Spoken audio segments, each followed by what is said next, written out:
All students welcome to my YouTube channel. प्यारे बच्चों, आज मैं सेट वन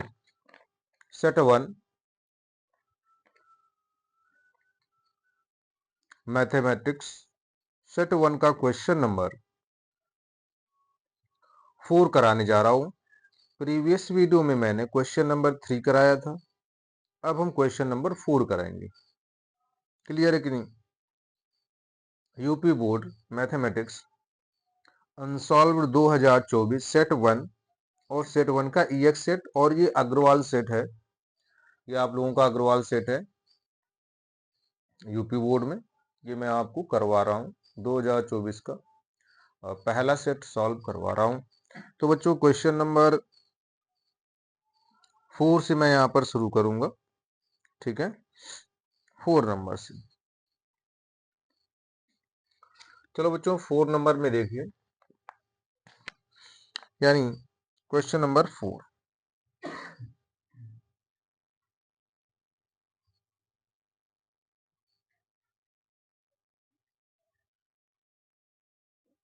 प्रश्न नंबर 4। तो प्रश्न नंबर 4 में क्या दिया गया है? प्रश्न नंबर 4 में यहाँ पर लिखा है, अवकलन कीजिए। का नंबर में है? का नंबर में अवकलन कीजिए।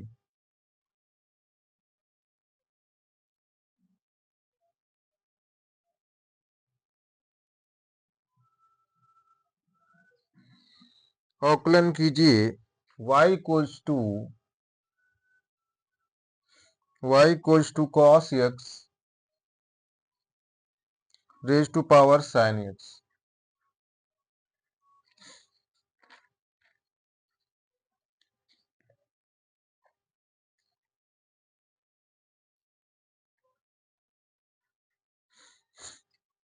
अब देखिए बच्चों, इसका किस तरह से हम लोग करेंगे, ध्यान से देखिए।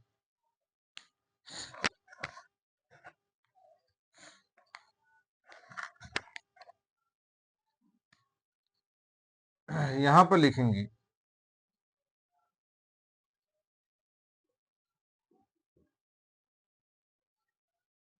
y इक्वल्स टू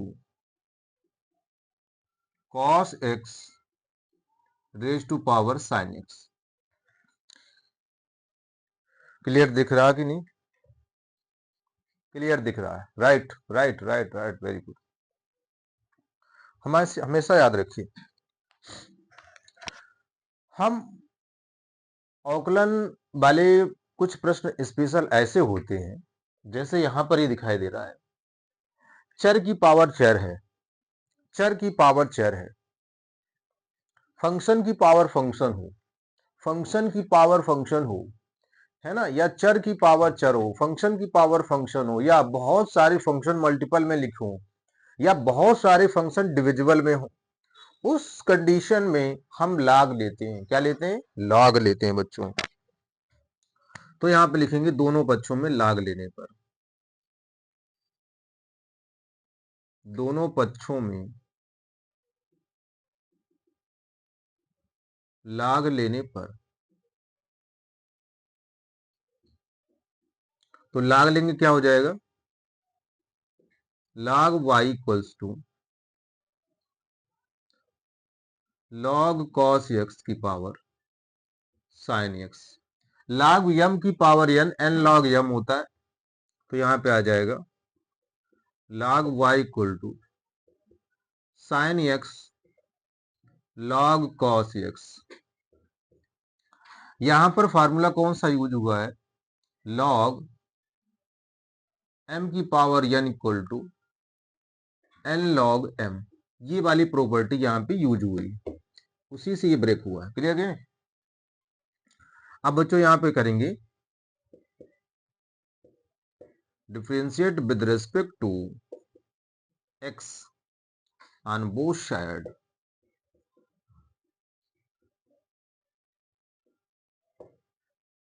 तो यहां पर क्या हो जाएगा? log y का हो जाएगा 1/y, और जिसको x मानना था उसका अगेन करेंगे, तो यहां पर हो जाएगा d by d x equals to sine x multiply यहां पर हो जाएगा कॉस एक्स और 1 अपॉन कॉस एक्स का अगेन करेंगे तो कॉस एक्स का अगेन करेंगे तो माइनस का साइन एक्स हो जाएगा। क्लियर है कि नहीं बच्चों? कॉस एक्स का अगेन करेंगे तो माइनस का साइन एक्स हो जाएगा प्लस यहाँ पे दो फंक्शन है। First function as it is, second का डिफरेंशिएशन कर लिया, सेकेंड फंक्शन को एज इट इज लिखेंगे तो यहाँ पे साइन एक्स का क्या हो जाएगा, कॉस एक्स हो जाएगा। तो यहाँ पे हम डायरेक्ट लिख देंगे कॉस एक्स और लॉग कॉस एक्स। क्लियर है कि नहीं? अब बच्चों यहाँ पर देखिए, यहाँ पर आ गया d by d x equal to y, y का इधर मल्टीप्लाई हो गया, sine x upon cos x तो यहाँ पर आ जाएगा माइनस का sine x into tan x, ये टेन एक्स बन गया plus cos x into log cos x. अब यहां पर क्या करेंगे बच्चों, यहां पर y की वैल्यू ये सब्स्टिट्यूट कर देंगे। ठीक है, यहां पर इसको इक्वेशन 1 डाल दो। ठीक है, तो यहां पर आप लिखेंगे समीकरण 1 से, तो यहां पर आ जाएगा d by d x equals to, यहां पर आ जाएगा cos x raise to power sine x और यहां पर माइनस का sine x into tan x plus cos x log cos x, log cos x. तो बच्चों ये सॉल्यूशन हो गया प्रश्न नंबर 4 का प्रश्न नंबर 4 का। क्लियर है कि नहीं? नेक्स्ट बच्चों देखते हैं। नेक्स्ट देखिए बच्चों,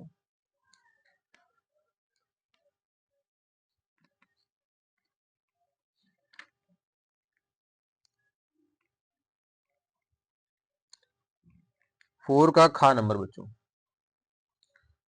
4 का खा नंबर बच्चों देखिए।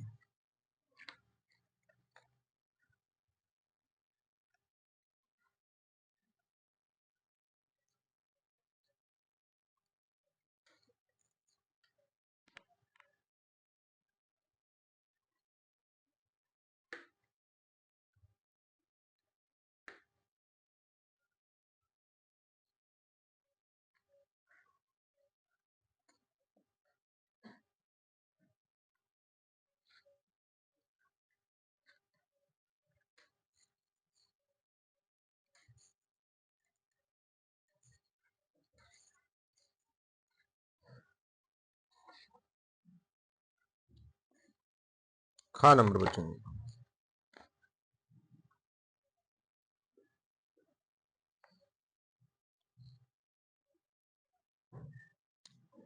खा नंबर में बच्चों दिया गया है किसी लीप ईयर में, किसी लीप ईयर में 53 रविवार होने की प्रायिकता, किसी लीप ईयर में 53 रविवार होने की प्रायिकता। हमेशा याद रखो कि जो लीप ईयर होता है वो लीप ईयर में 366 दिन होते हैं, 29 दिन की फरवरी पड़ती है, उस समय उसको बोलते हैं लीप ईयर। क्या बोलते हैं? लीप ईयर बोलते हैं।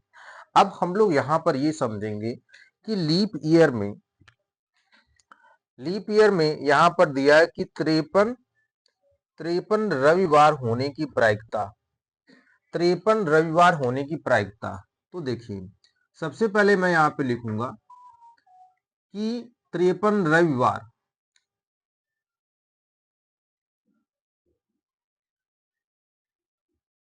52 सप्ताह इक्वल टू कितना होता है, 52 मल्टीप्लाई 7, तो यहां पे कितना आ जाएगा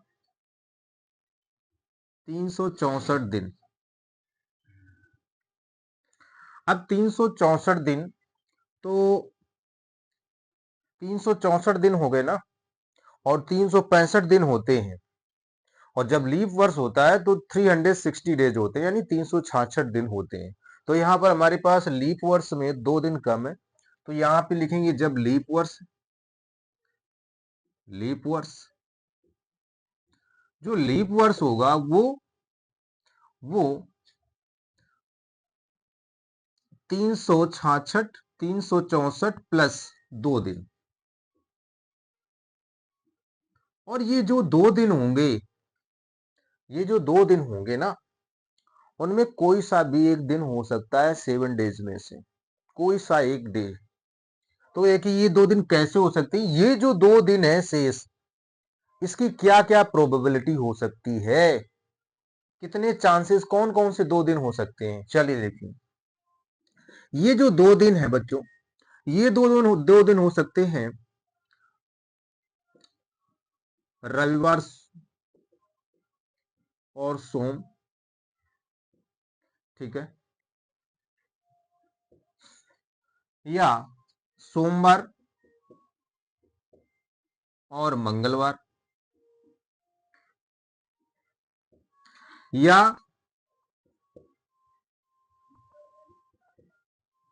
मंगलवार और बुधवार, बुधवार बृहस्पतिवार। यहां पर 4 नंबर है बच्चों, बृहस्पतिवार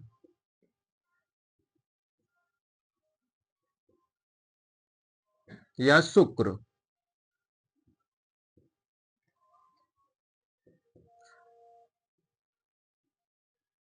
या शुक्र और शनि,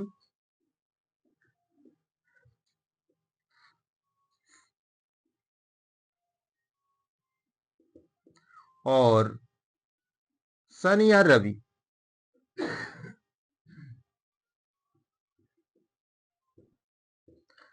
क्लियर बच्चों? तो ये 2 दिन जो बचेंगे, ये 2 दिन होने के इतने चांस हो सकते हैं, 2 दिन होने के इतने चांस हो सकते हैं। इसका मतलब आप समझिए कि 364 दिन, जो 365 वाला दिन आएगा, 365 वाला दिन आएगा, वो रविवार हो सकता है ना, वो रविवार हो सकता है, मंगलवार हो सकता है, बृहस्पतिवार हो सकता है, शनिवार हो सकता है, ये सोमवार हो सकता है, बुधवार हो सकता है, शुक्रवार हो सकता है। ये 300, ये 364, ये 365, 365 दिन रविवार हो सकता है, 366 दिन सोमवार हो सकता है, या 365 दिन सोमवार हो सकता है, 366 दिन मंगलवार हो सकता है, या 365 वाला दिन है वो मंगलवार हो सकता है, 366 वाला दिन तो बुधवार होगा। यदि 365 वाला दिन बुधवार हो सकता है तो 366 वाला दिन बृहस्पतिवार होगा। और यदि यदि 365 वाला दिन बृहस्पतिवार होगा तो 366 वाला दिन शुक्रवार होगा, या ये कंडीशन हो सकती है 365 दिन वाला शुक्रवार होगा तो 366 दिन वाला शनिवार होगा, या ये कंडीशन हो सकती है। तो ये जो 2 दिन है, ये 2 दिन होने की कितनी पॉसिबिलिटी है, ये 2 दिन होने के टोटल पॉसिबल आउटकम्स कितने हैं, 7 है। टोटल पॉसिबल आउटकम्स कितने हैं, यानी जिसको कहते हैं हिंदी में क्या कहते हैं कि इसके अनुकूल संयोगानुपात कितना, अनुकूल कितने हैं, इसके अनुकूल, अनुकूल कितने हैं। तो अनुकूल तो टोटल तो मेरे पास 7 है, और अनुकूल कितने हैं, यानी मुझे रविवार होने की प्रायिकता चाहिए ना, मुझे किसकी चाहिए, रविवार। तो रविवार देखो ये, और यहां पर देखिए रविवार, तो ऐसे 2 चांसेस है जिसमें रविवार आ सकता है, 7 में से 2, ठीक है। तो यहां पर लिखेंगे रविवार होने की प्रायिकता, रविवार होने की प्रायिकता, रविवार होने की प्रायिकता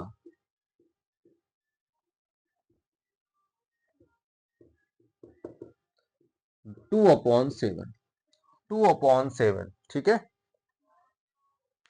तो कुल चांसेस हैं 7, 7 में 2 ऐसे चांस है जिसमें रविवार आ सकता है, तो रविवार होने की प्रायिकता 2/7। क्लियर है कि नहीं बच्चों? चलिए अब नेक्स्ट देखिए बच्चों, नेक्स्ट देखिए बच्चों। तो बच्चों हमारे चैनल को सब्सक्राइब करें, लाइक करें और अपने मित्रों के साथ शेयर करें।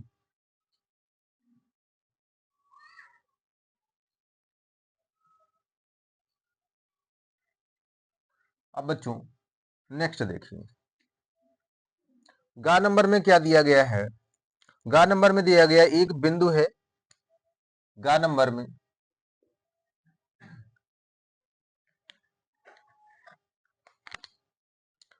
में दिया गया है बिंदु 5,2,4।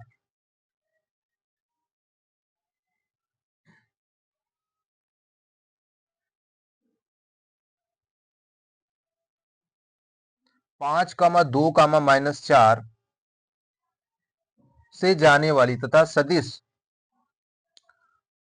और एक सदिश क्या दिया है इससे, यहां पर क्वेश्चन में दिया गया है, एक बार मैं क्वेश्चन को रीड कर देता हूं बच्चों। यहां पर लिखा है बिंदु 5,2,-4, क्वेश्चन नंबर 4 का गा नंबर है। बिंदु 5,2,-4 से जाने वाली सदिश 3i cap plus 2j cap minus 8k cap के समांतर रेखा का सदिश समीकरण। तो यहां पर ये बिंदु दिया गया है और सदिश दिया गया है, मैं इसको भी लेट कर लेता हूं कि a वेक्टर बराबर 5i cap plus 2j cap minus 4k cap, और b vector equal to 3i cap plus 2j cap minus 8k cap. तो जब भी ऐसा क्वेश्चन आ जाए, ये तो बहुत ही सिंपल है, 2 मार्क्स का ये क्वेश्चन है। एक बिंदु से जाने वाली तथा सदिश बी वेक्टर की समांतर रेखा का समीकरण क्या होता है? A vector R vector equal to A vector plus lambda B vector, ये होता है इसका फार्मूला। तो आर वेक्टर बच्चों क्या हो जाएगा, ए वेक्टर है मेरे पास 5i cap 2j cap minus 4k cap plus lambda 3i cap 2j cap minus 8k cap. तो ये बच्चों 2 मार्क्स का क्वेश्चन हो गया, क्लियर कि नहीं? ठीक है, तो इस तरह से केवल फार्मूला रखना है और इसमें वैल्यू रखना है बस, है ना।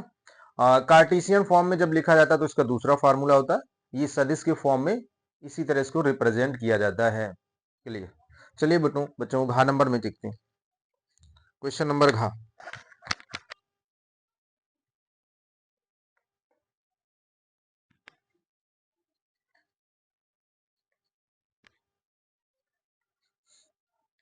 घा नंबर बच्चों क्या दिया गया है? घा नंबर में बच्चों इसका मान निकालना है। घा नंबर में लिखा है प्रश्न नंबर 4 का घा,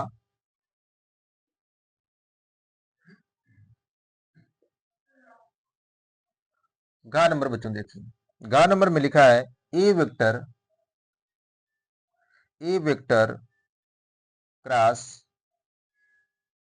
B vector plus C vector plus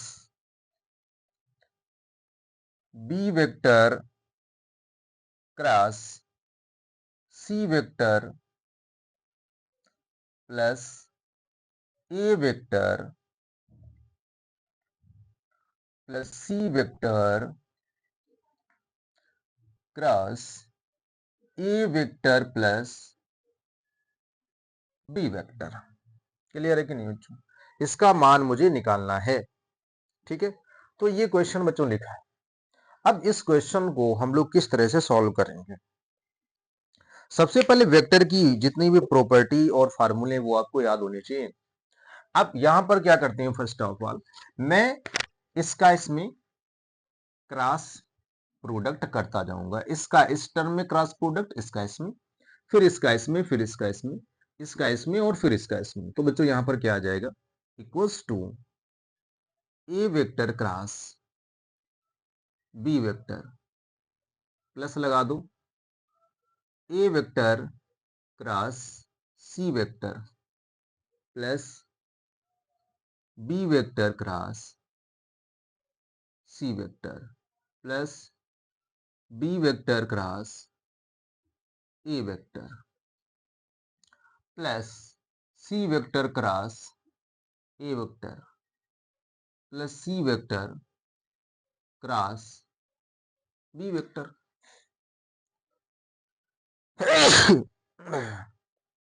अब देखिए इसके बाद क्या हम लोग करेंगे, इक्वल्स टू यहां पर ए वेक्टर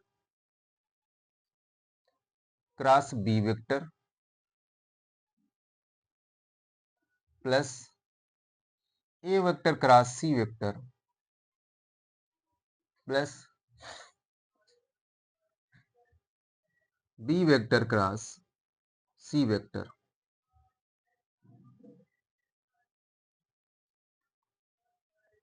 यहां पर माइनस लगा देंगे क्योंकि आप लोगों ने ये प्रॉपर्टी पढ़ी थी, आई वेक्टर क्रॉस जे वेक्टर। इसको हम यदि लिखना चाहे, यदि मेरे पास ऐसे लिखा हो जे वेक्टर क्रॉस आई वेक्टर, माइनस लगाकर हम इसको लिख सकते हैं आई वेक्टर, यहां पर वेक्टर आई वेक्टर मल्टीप्लाई जे वेक्टर। ठीक है, इसकी डायरेक्शन चेंज हो जाती है इसलिए यहाँ पे माइनस लग जाता है। तो यहां पर आ जाएगा माइनस का, तो ये ए वेक्टर बी वेक्टर माइनस ए वेक्टर सी वेक्टर और यहां पर माइनस ब्रैकेट में B vector into C vector. इससे ये ए वेक्टर सी से ये कैंसिल, इससे ये कैंसिल हो गया और इससे ये कैंसिल हो गया, तो मेरे पास आंसर कितना आ गया, 0 आ गया। तो बच्चों इसका आंसर कितना है, 0 आया। क्लियर है कि नहीं, इसका आंसर 0 आ गया।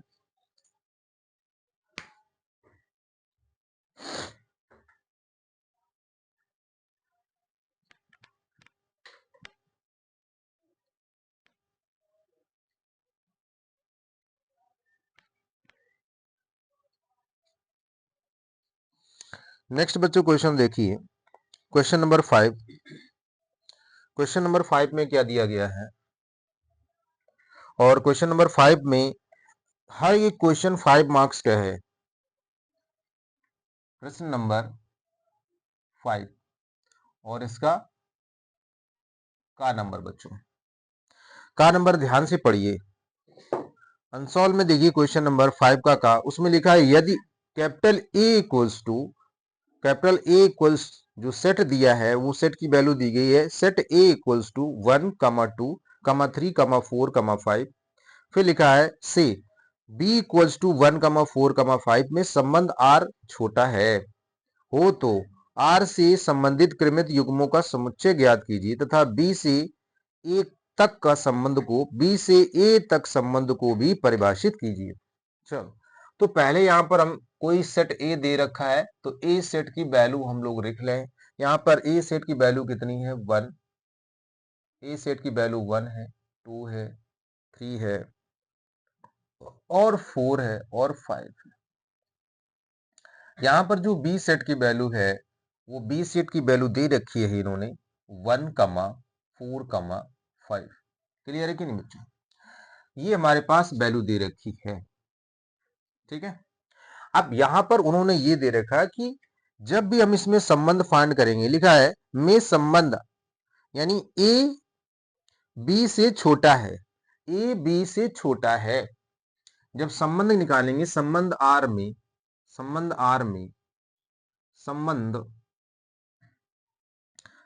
आर में क्या लिखा है, संबंध आर में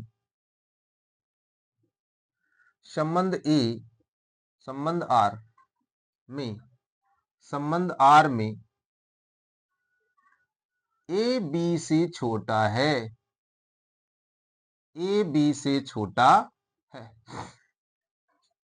यानी जब हम संबंध ऐसे लिखेंगे तो उसमें x, y के फॉर्म में जब हम लोग लिखते हैं तो यहां पर जो x होगा ना वो लेस देन y होगा, यानी x छोटा होगा y से।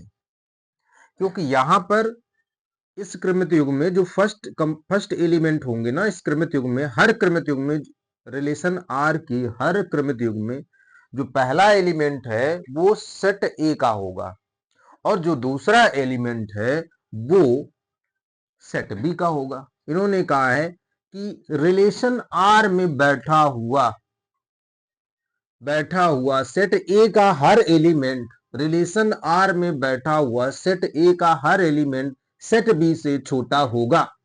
क्लियर। तो अब यहां से हम लोग, यानी यहां से रिलेशन हम लोग कैसे निकाल सकते हैं? रिलेशन निकालेंगे आर इक्वल्स टू, अब यहां से क्या करेंगे, ए से बी में यदि मुझे संबंध निकालना है, ए से बी में संबंध, तो बच्चों यहां से निकालेंगे ए से बी में संबंध, ए से बी में संबंध, ए से बी में संबंध, ए से बी में संबंध। R1 इक्वल्स टू, R1 ले लेते हैं, इसमें ऐसा संबंध, मतलब रिलेशन R1 में बैठा हुआ हर एलिमेंट, रिलेशन R1 में बैठा हुआ हर एलिमेंट सेट ए का, रिलेशन R में बैठा हुआ हर एलिमेंट सेट ए का सेट बी से छोटा होगा, छोटा होगा। चलिए बच्चों, इसका कार्टेशियन का है 1,1, यहां पर हम 1,1 नहीं लिखेंगे क्योंकि इक्वल है, छोड़ दो इनको।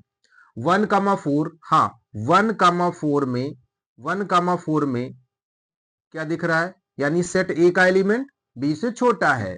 1,4 हो गया, 1,5 लिख सकते हैं, 1,5 हो गया क्योंकि सेट ए का एलिमेंट बी से छोटा है। अब यहां पे क्या लिख सकते हैं, 1,5, 2,1, 2,1 नहीं लिखेंगे, 2,4, 2,4 लिख सकते हैं, ये सेटिस्फाइड करेगा रिलेशन को। 2,5 लिख सकते हैं, 2,5 लिख सकते हैं। अब यहाँ पे 3,1 नहीं लिख सकते हैं, बड़ा हो जाएगा, 3,4 लिख सकते हैं, 3,4 लिख सकते हैं, और 3,5 लिख सकते हैं, 3,5 लिख सकते हैं। 4,1 लिख सकते हैं, नहीं लिख सकते हैं क्योंकि 4 बड़ा हो जाएगा, 4,4, 4,5 लिख सकते हैं, 4,5 लिख सकते हैं, 4,5 लिख सकते हैं, फिर नहीं लिख सकते 5,1 नहीं लिख सकते, 5,4 नहीं लिख सकते, 5,5 नहीं लिख सकते। क्लियर है कि नहीं? तो बच्चों ये आ गया, ए से बी में संबंध ये आ गया। अब क्या करेंगे यहां से, अब बच्चों यहां से निकालेंगे बी से ए में संबंध, बी से ए में संबंध, बी से ए में संबंध, इसको हम R2 से रिप्रेजेंट करेंगे, R2 से रिप्रेजेंट करेंगे। अब बी से ए में बैठा हुआ हर एलिमेंट, बी से ए में बैठा हुआ हर एलिमेंट, ए का हर एलिमेंट बी से छोटा होना चाहिए। तो बी से ए में बैठालते हैं,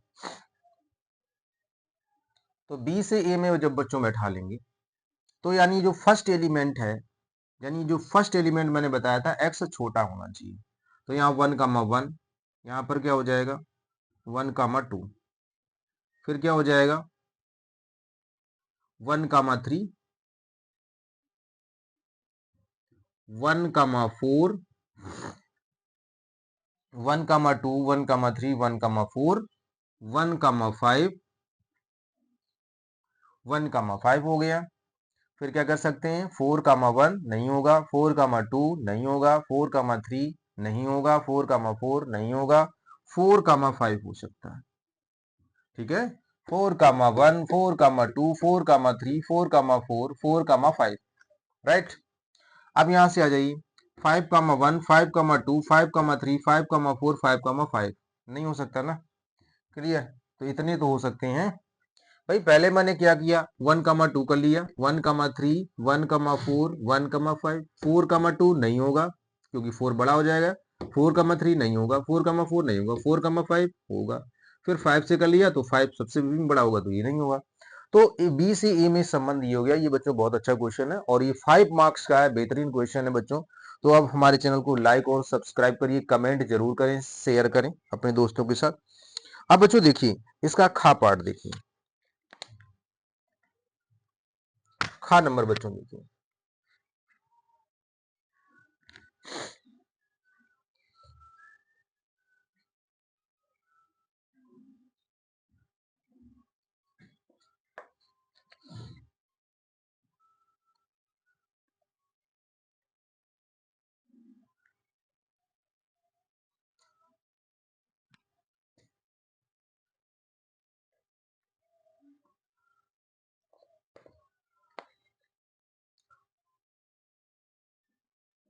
खा नंबर। बच्चों खा नंबर में दिया गया है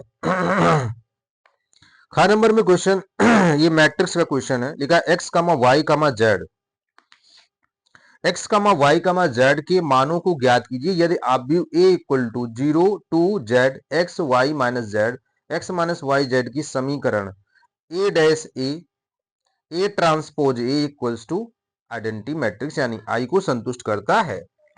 तो यहां पर बच्चों दिया गया है ए इक्वल्स टू दिया है 0 to Y Z x Y minus Z x minus Y और जेड। इस तरह से ये दिया गया है, इस तरह से ये दिया गया है बच्चों, ठीक है।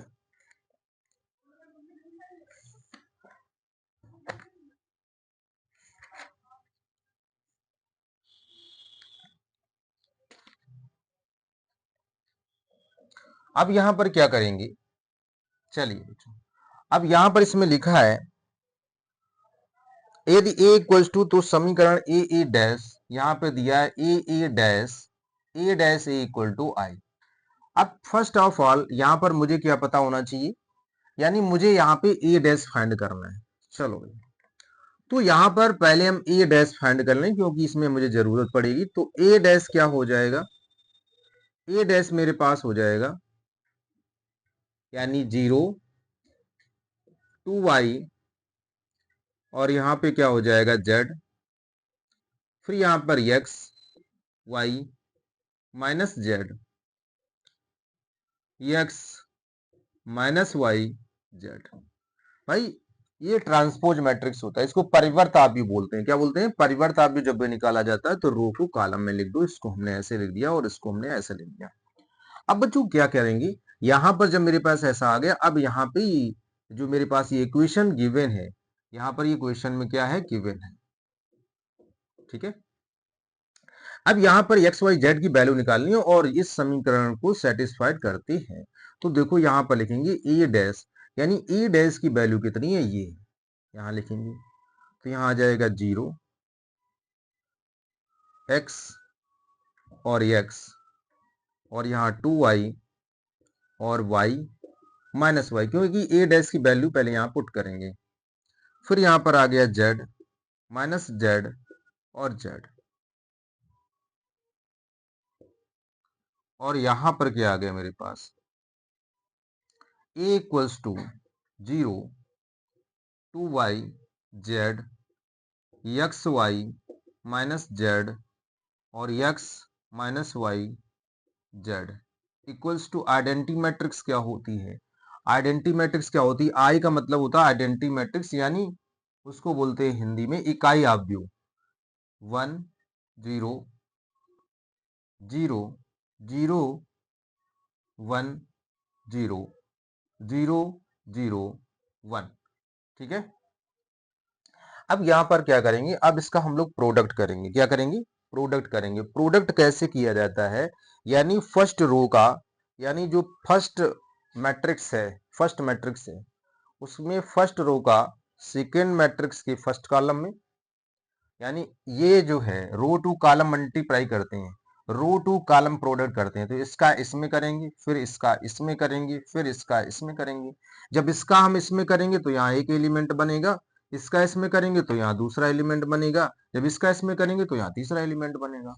फिर इस रो का इसमें करेंगे, फिर इस रो का इसमें करेंगे, फिर इस रो का इसमें करेंगे, फिर थर्ड रो का फर्स्ट कॉलम में करेंगे, फिर थर्ड रो का सेकंड कॉलम में करेंगे, फिर थर्ड रो का थर्ड कॉलम में करेंगे। ऐसे हम लोग यहाँ पे क्या करेंगे, मल्टीप्लाई करेंगे। क्लियर है कि नहीं बच्चों। अब देखिए यहां पर मल्टीप्लाई करने पर क्या आएगा, इक्वल्स टू, यहां पर बच्चों ध्यान से समझते हैं,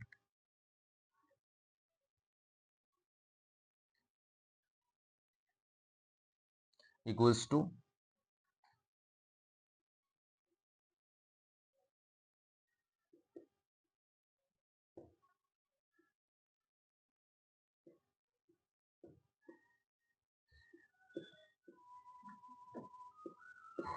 चलिए बच्चों, ये नीचे दिखाई दे रहा है कि नहीं?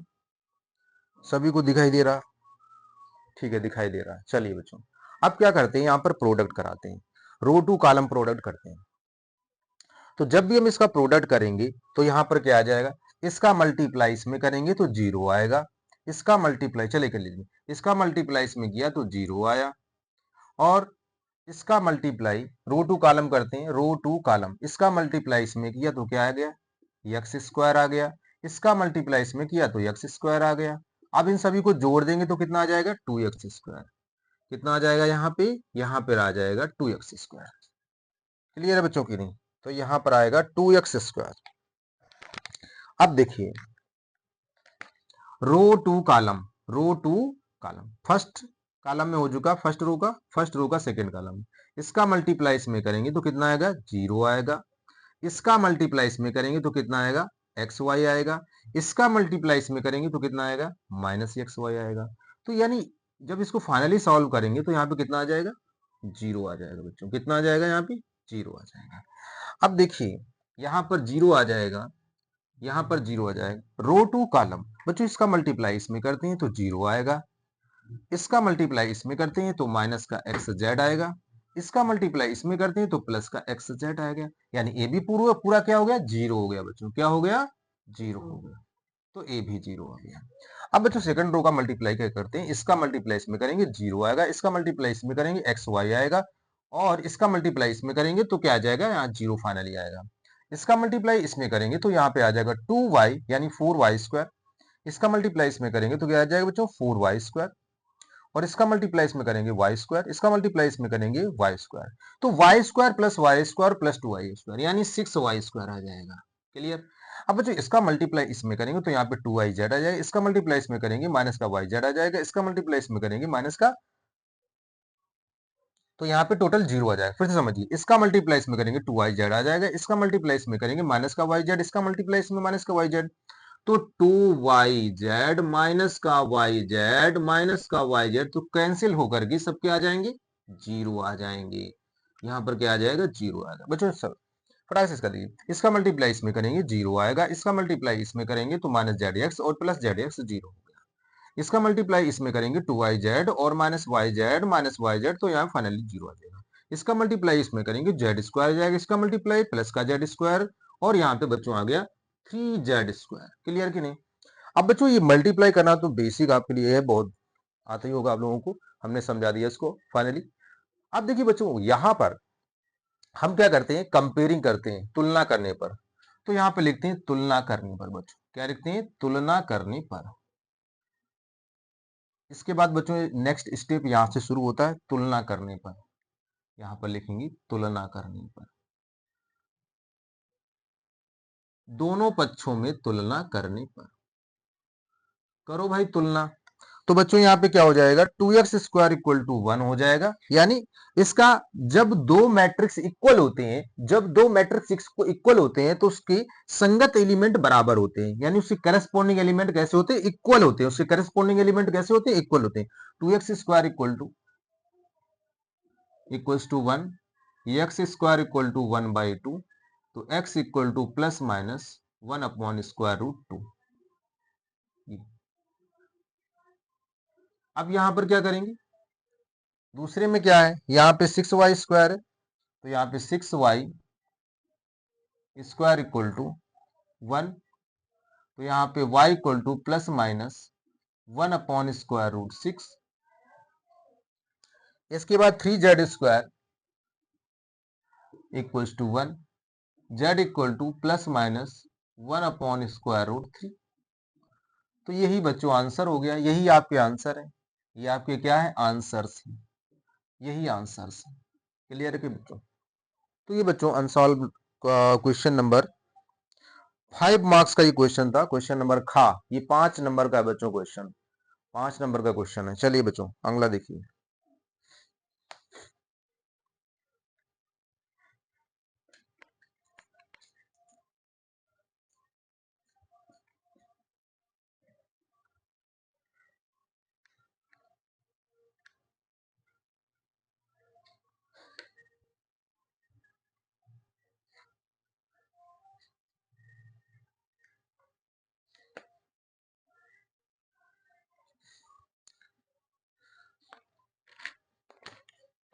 अब बच्चों यहाँ पे गा नंबर में आ जाइए, 5 का गा नंबर। बच्चों गा नंबर में क्या दिया गया, x के सापेक्ष अवकलन कीजिए। लिखा है इसमें गा नंबर में x के सापेक्ष अवकलन कीजिए, y इक्वल टू एक्स की पावर x cos x की पावर tan x। यहाँ पर बच्चों दिया गया है y इक्वल्स टू एक्स की power x plus cos x की पावर tan x। क्लियर है कि नहीं?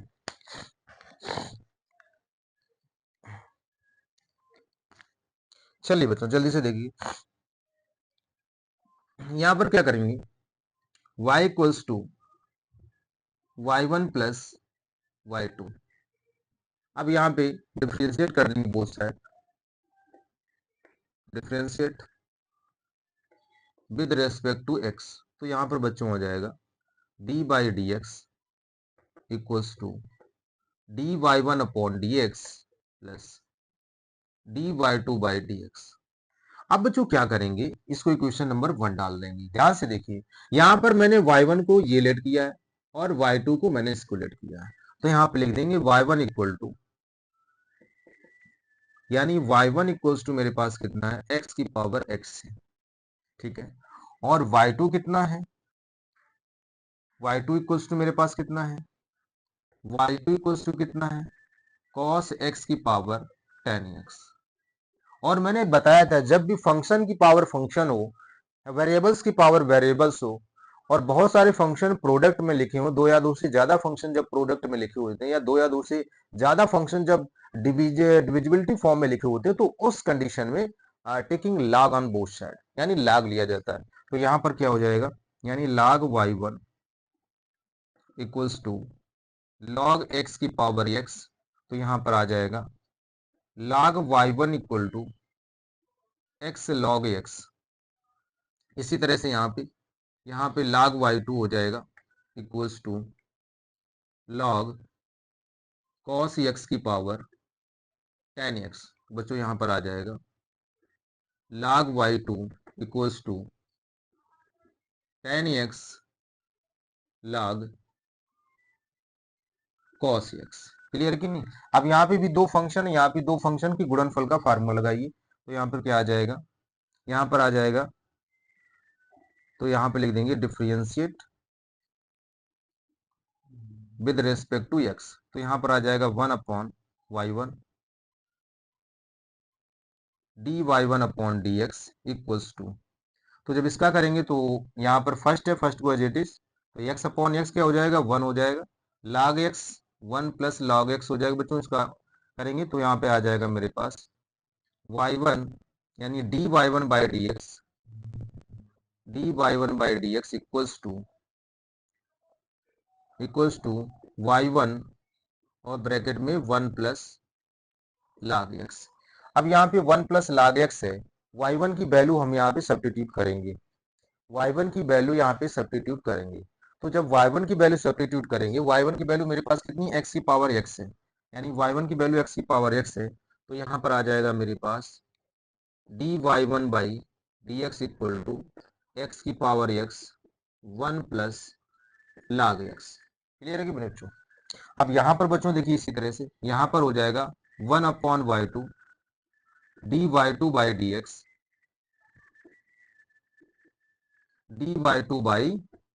D x equal to, first को एज इट इज लिख देंगे। तो यहाँ पर आ जाएगा ये मेरे पास tan x multiply 1 upon cos x।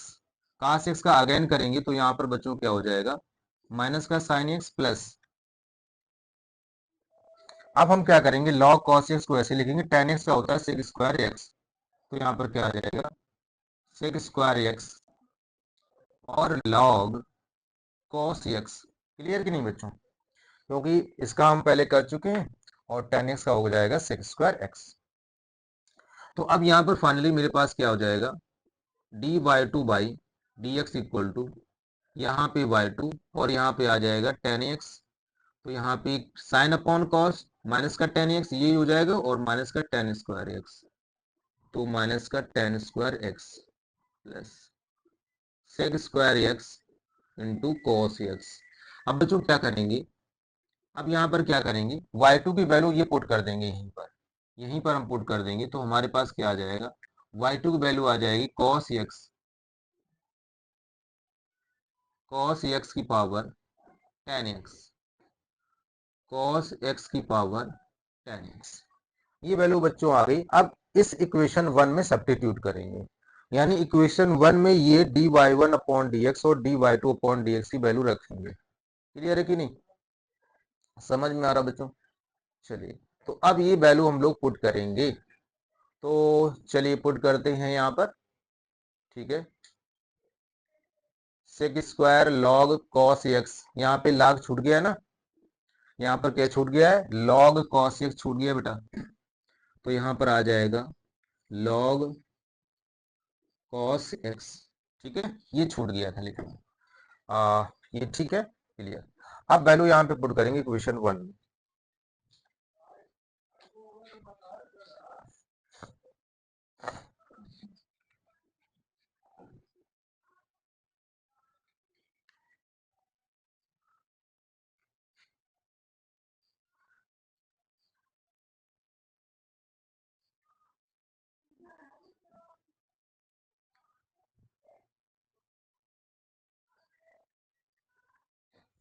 अब यहां पर लिखेंगे समीकरण 1 से, समीकरण 1 में dy1 अपॉन dx और dy2 बाई dx की मान रखने पर, तो यहां पर क्या हो जाएगा, d by d x equals to, यहां पर बच्चों यहां पर मान रखेंगे पहले इसका x की पावर x ब्रैकेट में 1 प्लस लॉग x, और यहाँ प्लस dy2 बाई dx की वैल्यू cos x की पावर 10x, और यहाँ पर माइनस का tan square x plus sec square x into log cos x। तो फाइनली बच्चों ये इसका सॉल्यूशन हो गया, this is the final solution in this question. तो मुझे उम्मीद है ये क्वेश्चन आप लोगों को बहुत ही अच्छे अंदाज में समझ में आया होगा। ठीक है, तो ये बच्चों डी बाई डी एक्स की जो वैल्यू है ये इसका सॉल्यूशन होगा फाइनली इस क्वेश्चन का। और चलिए अब मैं नेक्स्ट क्वेश्चन पे चलते हैं।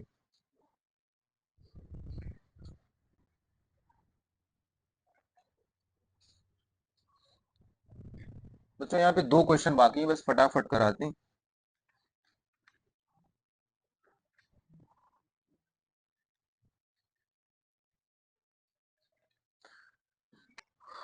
यहाँ पर बच्चों दिया गया है घा नंबर, इसका घा नंबर बच्चों देखिए,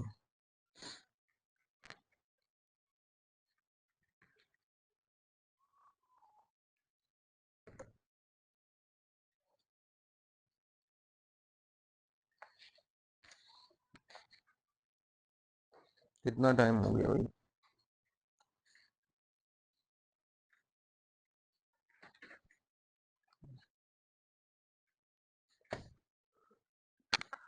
तो बच्चों आज के लिए बस इतना ही, यहीं पर इस सेशन को हम समाप्त करते हैं। नेक्स्ट वीडियो में क्वेश्चन नंबर 5 का जो घा नंबर है और अंग्या नंबर क्वेश्चन है वो हम नेक्स्ट वीडियो में बताएंगे आपको, यानी नेक्स्ट वीडियो में आपको उसके आगे की क्वेश्चन और भी मिलेंगे। तो बच्चों आज के लिए बस इतना ही।